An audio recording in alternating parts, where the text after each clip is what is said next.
বিসমিল্লাহির রহমানির রহিম। প্রিয় শিক্ষার্থীবৃন্দ, আশা করি তোমরা সবাই সুস্থ আছো এবং ভালো আছো, আর বাড়িতে বসে নিয়মিত পড়াশোনা চালিয়ে যাচ্ছ। আজকের অনলাইন ক্লাসে তোমাদেরকে জানাই আন্তরিক অভিনন্দন এবং স্বাগতম। আজকে আমি নবম দশম শ্রেণীর গণিত বিষয়ের 16 অধ্যায় পরিমিতি নিয়ে আলোচনা করব। এই ক্লাসটি এই অধ্যায়ের প্রথম ক্লাস। আজ তোমাদের সাথে আছি আমি মোহাম্মদ মুশাররফ হোসেন খান, সহকারী শিক্ষক গণিত, সাবেরা সুবান সরকারি বালিকা উচ্চ বিদ্যালয়, ব্রাহ্মণবাড়িয়া। তাহলে শিক্ষার্থীরা চলো আমরা আমাদের পাঠে প্রবেশ করি। আমাদের আজকের পাঠ ত্রিভুজের ক্ষেত্রফল নির্ণয়ের সূত্রসমূহ।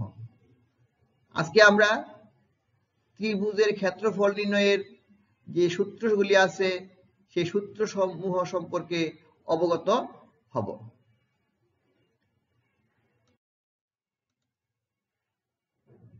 ত্রিভুজের ভূমি ও উচ্চতার মাধ্যমে আমরা ত্রিভুজের ক্ষেত্রফল নির্ণয় করতে পারি।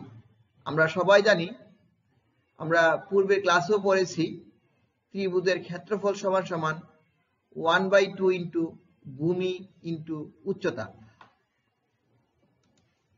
দেখো এখানে আমরা এই ত্রিভুজটার উচ্চতা যদি h হয় আর এই ভূমিটা যদি a হয়, ভূমির দৈর্ঘ্যটা যদি a হয়, তাহলে আমরা সবাই জানি ত্রিভুজের ক্ষেত্রফল সমান সমান 1/2 ইন্টু ভূমি ইন্টু উচ্চতা।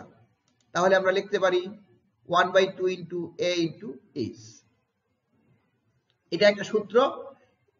এই সূত্রটা ব্যবহার করব যখন আমরা ভূমির দৈর্ঘ্য জানবো এবং ত্রিভুজটার উচ্চতা জানবো, তখন আমরা এই সূত্রটা ব্যবহার করে আমরা ত্রিভুজের ক্ষেত্রফল বের করতে পারবো। এখন আমরা আরেকটা সূত্র সম্পর্কে জানবো, সেটা হচ্ছে যদি ত্রিভুজের 3 বাহুর দৈর্ঘ্য দেওয়া থাকে তাহলে সূত্রটা কি হবে।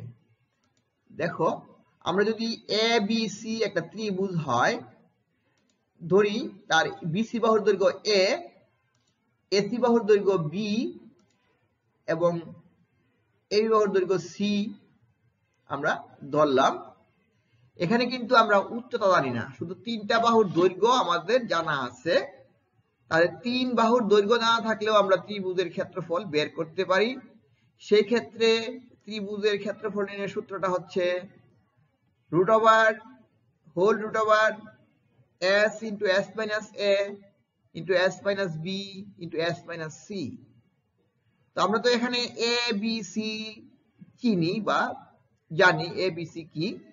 s টা কি তোমরা কি জানো কেউ? s টা কি?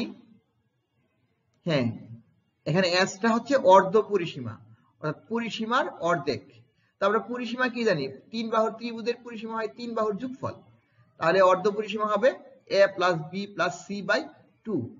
যেহেতু আমরা a b c এর মান জানি, তাহলে আমরা s এর মানও সহজেই আমরা বের করে নিতে পারি।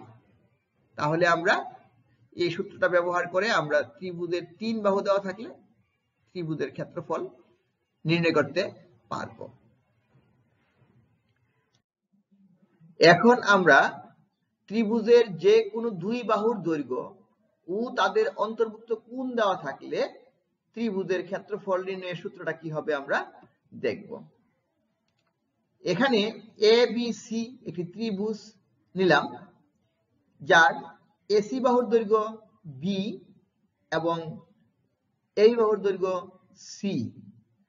তাহলে আমরা যদি এই এসি এবং এবি এর অন্তর্ভুক্ত কোণ এ এর মান জানি, তাহলে খুব সহজেই একটি সূত্রের সাহায্যে ত্রিভুজটির ক্ষেত্রফল নির্ণয় করতে পারবো। এক্ষেত্রে সূত্রটি হবে ত্রিভুজ ABC এর ক্ষেত্রফল equal to 1/2 into B into C into sine A. অর্থাৎ যে দুইটা বাহু দেওয়া থাকবে তাদের অন্তর্ভুক্ত কোণের সাইন অনুপাত নিয়ে গুণ করতে হবে। তো আমরা এখন যদি এসি এবং এবি বাহুর দৈর্ঘ্য না দিয়ে অন্য দুইটা বাহুর দৈর্ঘ্য আমাদেরকে দেওয়া থাকতো বা আমাদের জানা থাকতো, তাহলে বিষয়টা কি হতো একটু দেখি। আমাদেরকে যদি এসি এবং বিসি বাহুর মান দেওয়া থাকে, অর্থাৎ আমরা যদি এসি এবং বিসি বাহুর মান জানি, তাহলে সূত্রটা হবে half A into B into sine C. দেখো এখানে নিশ্চয়ই এই সিটা আমাদের নিয়ে আসছে আমাদের এই কোণটা, অর্থাৎ এই যে এসি এবং বিসি বাহুর মধ্যবর্তী অন্তর্ভুক্ত কোণ আমাদেরকে নিতে হয়েছে, কোণের সাইন নিতে হয়েছে। তো ঠিক আমাদেরকে যদি এখন অন্যভাবে দেওয়া থাকে, যদি দেওয়া থাকতো বা আমাদের জানা থাকতো বিসি বাহু আর এই বাহুর দৈর্ঘ্য, তাহলে নিশ্চয়ই এখানে আমাদের বি কোণের সাইন অনুপাত নিতে হবে। সূত্রে যে অবশ্যই আমাদেরকে কি করতে হবে, বি কোণের এই যে বি কোণের সাইনের অনুপাত নিতে হবে, এই কোণটা তাদের অন্তর্ভুক্ত কোণ।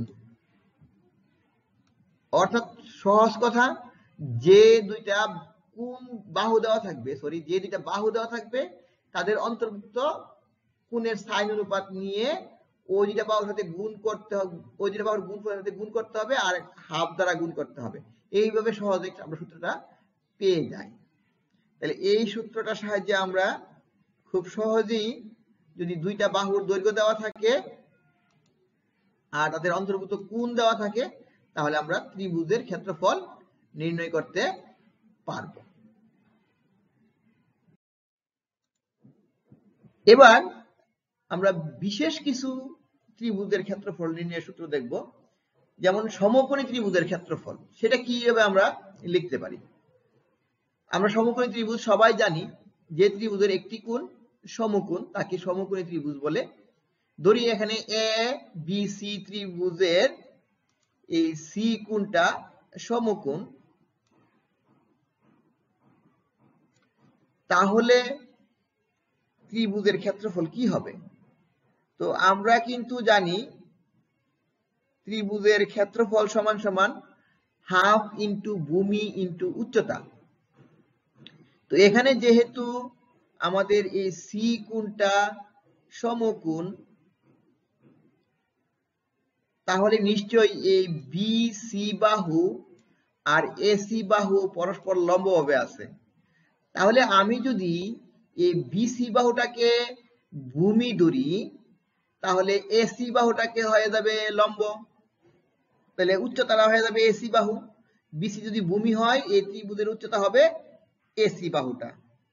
আবার যদি আমি এসি বাহুটাকে ভূমি ধরি, এই এসি বাহুটাকে যদি ভূমি ধরি, তাহলে এটা বিসি বাহু হয়ে যাবে আমাদের উচ্চতা। তো যাই হোক না কেন, আমরা কিন্তু এই হাফ ইন্টু ভূমি ইন্টু উচ্চতা যদি বলি, তাহলে half into BC into AC হবে। কারণ বিসি যদি ভূমি হয় তাহলে এসি হবে উচ্চতা, আবার এসি যদি ভূমি হয় তাহলে বিসি হবে উচ্চতা।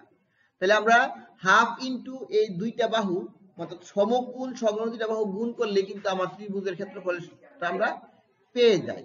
তাহলে এক্ষেত্রে আমরা যদি বিসি বাহুটাকে এ ধরি আর এসি বাহুটার দৈর্ঘ্যকে যদি বি ধরি, তাহলে ত্রিভুজের ক্ষেত্রফলটা হবে হাফ ইন্টু এ ইন্টু বি। অর্থাৎ আমরা এক কথাই বলতে পারি এ বি সি সমকোণী ত্রিভুজের ক্ষেত্রফল সমান সমান হাফ ইন্টু সমকোণ সংলগ্ন বাহুদের গুণফল। তাহলে এটা আমরা সমকোণী ত্রিভুজের ক্ষেত্রফলের বেলায় এই কথাটা বলবো। এখন দেখব আমরা সমবাহু ত্রিভুজের ক্ষেত্রফল, সেটা কি হয়। সমবাহু ত্রিভুজ কাকে বলে? হ্যাঁ, যে ত্রিভুজের সবগুলি বাহু সমান তাকে সমবাহু ত্রিভুজ বলে। আমরা ধরি এখানে এ বি সি একটি সমবাহু ত্রিভুজ হয়, আর প্রত্যেকটি বাহুর দৈর্ঘ্য যদি এ হয়, তাহলে ত্রিভুজটার ক্ষেত্রফল হবে √3/4 ইন্টু a স্কয়ার। ABC সমবাহু ত্রিভুজের ক্ষেত্রফল equal two √3/4 into a square. এটা হচ্ছে আমাদের সমবাহু ত্রিভুজের ক্ষেত্রফল নির্ণয়ের সূত্র। আমরা এখন দেখব সমদ্বিবাহু ত্রিভুজের ক্ষেত্রফল নির্ণয়ের সূত্রটি কি। মনে করি ABC একটি সমবাহু ত্রিভুজ যার AB বাহু সমান AC বাহু। এখানে AB বাহু এবং AC বাহুকে আমরা সমান ধরে নিয়েছি। এখন যদি BC বাহুর দৈর্ঘ্য B হয় এবং AC এবং AB দুটি সমান বাহুর দৈর্ঘ্য যদি A হয়, অর্থাৎ AC ইকুয়াল টু A এবং AB ইকুয়াল টু A হয়, তাহলে সূত্রটি হবে ABC সমদ্বিবাহু ত্রিভুজের ক্ষেত্রফল equal two B/4 into √4a square minus b square. এই সূত্রটি ব্যবহার করে আমরা সমদ্বিবাহু ত্রিভুজের ক্ষেত্রফল নির্ণয় করতে পারবো। এখন আমাদেরকে যেটা খেয়াল করতে হবে বা লক্ষ্য রাখতে হবে, B এবং A এখানে কি পরিচয় বহন করে, অর্থাৎ B কোন জিনিসটা আর A কোন জিনিসটা। তাহলে এখানে B হবে, আমাদের সবসময় মনে রাখবে, B হচ্ছে ভূমিটা, অর্থাৎ যেই বাহু দুটো সমান হবে সেই দুইটা বাহু ব্যতীত অন্য বাহুটার দৈর্ঘ্যটা হবে B, অর্থাৎ ভূমি বলবো আমরা এটাকে। আর এখানে A হবে সমান সমান বাহু দুটির দৈর্ঘ্য, সেটা হবে আমাদের এখানে A। এই জিনিসটা আমাদের ভালোভাবে লক্ষ্য রাখতে হবে, না হয় আমাদের অঙ্ক করার সময় ভুল হওয়ার সম্ভাবনা থাকবে। তো আমরা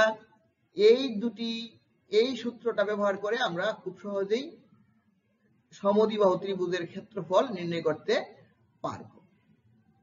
তো শিক্ষার্থীরা, আজকে আমি তোমাদেরকে যে সূত্রগুলি নিয়ে কথা বলেছি তোমাদের সাথে, বা তোমাদেরকে আমি যে সূত্রগুলি এখানে দিয়েছি, সেই সূত্রগুলি ভালোভাবে আয়ত্তে রাখবে, তাহলেই তুমি ত্রিভুজের ক্ষেত্রফল সংক্রান্ত সমস্যাগুলি ভালোভাবে সমাধান করতে পারবে।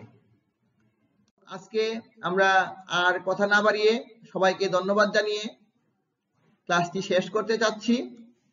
সবাই ভালো থেকো, সুন্দর থেকো। আল্লাহ হাফেজ।